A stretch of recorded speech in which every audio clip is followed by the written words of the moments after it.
दोस्तों, हमारा पड़ोसी देश चीन आखिर मोर की खेती क्यों कर रहा है? वहां की फैक्ट्रियों में पले बढ़े सैकड़ों मोर कहां जा रहे हैं और कैसे सिर्फ मोर पालकर चीन हर साल करोड़ों रुपए कमा लेता है?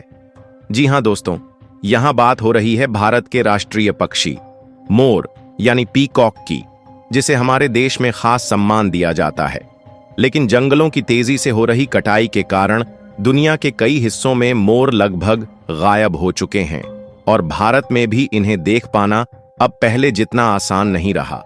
वहीं दूसरी तरफ चीन ने अपने बर्ड फार्म्स में हजारों मोरों को कैद कर रखा है और इन बेजुबान पक्षियों के कारोबार से उसने अरबों का बिजनेस खड़ा कर लिया है। आज पूरी दुनिया में मोर और उनके पंख का सबसे बड़ा सप्लायर चीन बन चुका है, जिससे उसकी तिजोरियां भर रही हैं। लेकिन सवाल ये उठता है, क्या हमारे राष्ट्रीय पक्षी को दीवारों के भीतर बंद रखने के पीछे चीन की कोई गुप्त योजना है? आखिर चीनी फैक्ट्रियों में पिकॉक फार्मिंग कैसे होती है और जब ये मोर बड़े हो जाते हैं तब उनके साथ क्या किया जाता है? यही सब आप जानेंगे इस चौंका देने वाली रिपोर्ट में। पर उससे पहले, अगर आप प्रकृति और सच्चाई से जुड़ी खबरें देखना पसंद करते हैं तो वीडियो को लाइक करें और चैनल को सब्सक्राइब जरूर करें। दोस्तों, सब्सक्राइब करने में आपका सिर्फ 1 सेकंड लगता है, लेकिन इससे हमारी बहुत बड़ी मदद हो जाती है। ओके, चलिए अपने मुद्दे पर आते हैं दोस्तों। जब भी प्रकृति के नियमों से छेड़छाड़ की बात आती है, वहां से चीन की सोच शुरू होती है, जहां बाकी दुनिया की सोच खत्म हो जाती है। उदाहरण के तौर पर, चीन में आज स्नेक फार्म्स में सांपों की ब्रीडिंग, वॉर्म फार्म्स में लाखों रेशम के कीड़े, पोल्ट्री फार्म्स और नकली अंडे बनाने वाली फैक्ट्रियां सब बड़े पैमाने पर चल रही हैं। इतना ही नहीं, 1960 में चीन ने 100 करोड़ गौरैया चिड़ियों को मार डाला था, जिससे यह पक्षी लगभग विलुप्त हो गया। हाल ही में चीन ने अपने रेगिस्तानों में 12 लाख खरगोश छोड़ दिए, जिनमें से ज्यादातर मर गए। अब चीन के जिस गुप्त धंधे का खुलासा हुआ है, उसने पूरी दुनिया को हैरान कर दिया है। यह है पिकॉक फार्मिंग।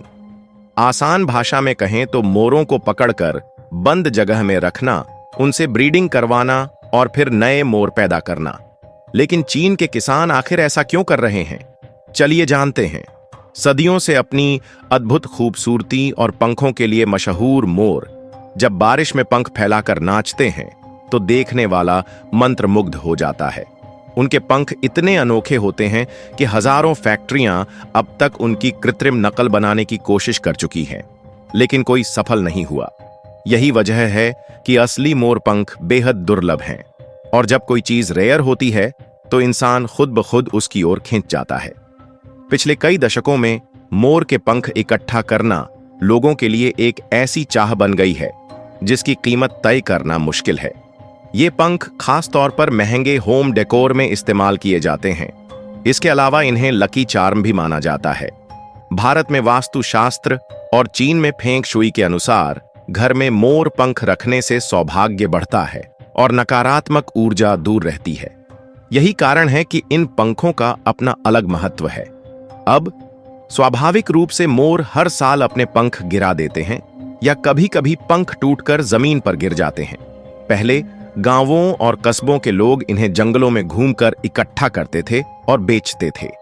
लेकिन जैसे जैसे जंगल खत्म हुए, मोरों की संख्या कम होती गई और पंख मिलना भी खजाने की तलाश जैसा मुश्किल हो गया।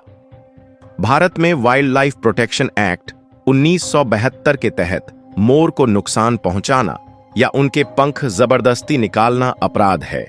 लेकिन चीन इन नियमों को उतना ही गंभीरता से लेता है जितना एक चोर कानून को, और इसी वजह से वहां के किसानों ने पिकॉक फार्मिंग शुरू कर दी। पिकॉक फार्मिंग के लिए चीन के किसान सबसे पहले एक बड़ा खुला मैदान तैयार करते हैं। मोर का आकार बाकी पक्षियों से बड़ा होता है, इसलिए इन्हें चलने फिरने और पंख फैलाने के लिए ज्यादा जगह चाहिए। हर एक मोर के लिए करीब 100 स्क्वायर फीट जगह रखी जाती है।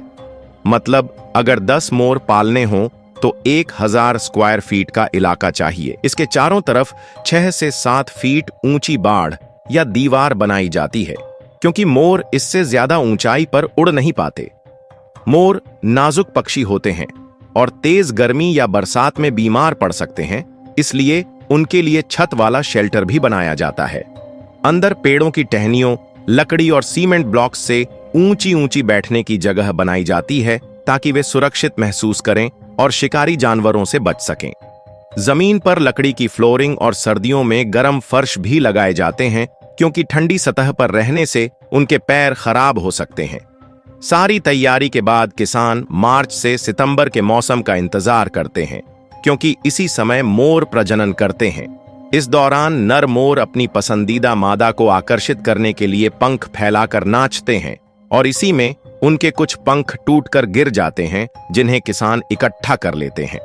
मादा को नर पसंद आने पर वह भी पंख फैलाकर पास आती है और दोनों का मिलन होता है। कुछ समय बाद मादा 3 से 5 अंडे देती है जिन्हें वह घास या झाड़ियों में छिपाकर सेती है। अंडों से बच्चे निकलने में 27 से 30 दिन लगते हैं। इन नन्हे बच्चों को पीचिक्स कहा जाता है और शुरुआती दिनों में ये पूरी तरह अपनी मां पर निर्भर रहते हैं। शुरुआत में इनका रंग हल्का भूरा होता है, लेकिन उम्र के साथ रंग चमकदार होता जाता है और लगभग 3 से 4 साल में नर मोर अपने खूबसूरत पंख विकसित कर लेते हैं। चीन में पिकॉक फार्मिंग के दौरान इन्हें अनाज, कीड़े, छोटे सांप, मछली और मेंढक खिलाए जाते हैं। साथ ही विटामिन और पोषण का भी खास ध्यान रखा जाता है। अब सवाल ये है कि किसान इससे कमाई कैसे करते हैं।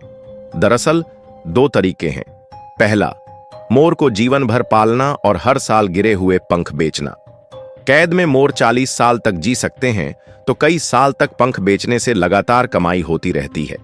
पंख अंतरराष्ट्रीय बाजार में महंगे दाम पर बिकते हैं, जिनका इस्तेमाल इंटीरियर डिजाइन और फैशन में होता है। तरीका है बड़े हो चुके मोरों को बेचना। जब चूजे 3 साल के हो जाते हैं और उनके सभी पंख विकसित हो जाते हैं, तो किसान उन्हें बेच देते हैं। नए मालिक इन्हें आगे पालते हैं, पंख निकालते हैं या कुछ मामलों में मांस के लिए भी इस्तेमाल करते हैं।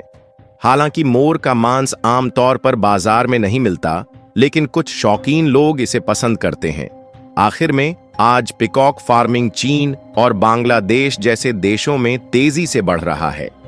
अब सवाल आपसे, क्या snake farming, poultry farming, warm farming और पिकॉक फार्मिंग जैसी गतिविधियों के खिलाफ अंतरराष्ट्रीय संगठनों को सख्ती से कदम उठाना चाहिए? और क्या पशुपालन के ऐसे तरीकों को दुनिया में बैन किया जाना चाहिए? अपना जवाब हमें कमेंट में जरूर बताएं। और हाँ, अगर आपको यह जानकारी अच्छी लगी तो वीडियो पर एक लाइक ठोक दीजिए और कमेंट में लिख दीजिए जय हिंद, जय भारत। जाते जाते चैनल को सब्सक्राइब भी कर लीजिए, क्योंकि इस तरह की रोचक और ज्ञानवर्धक वीडियो आपको सिर्फ इसी चैनल पर देखने को मिलेगी। मिलते हैं अगले वीडियो में किसी नई और सटीक इंफॉर्मेशन के साथ। तब तक के लिए जय श्री राम।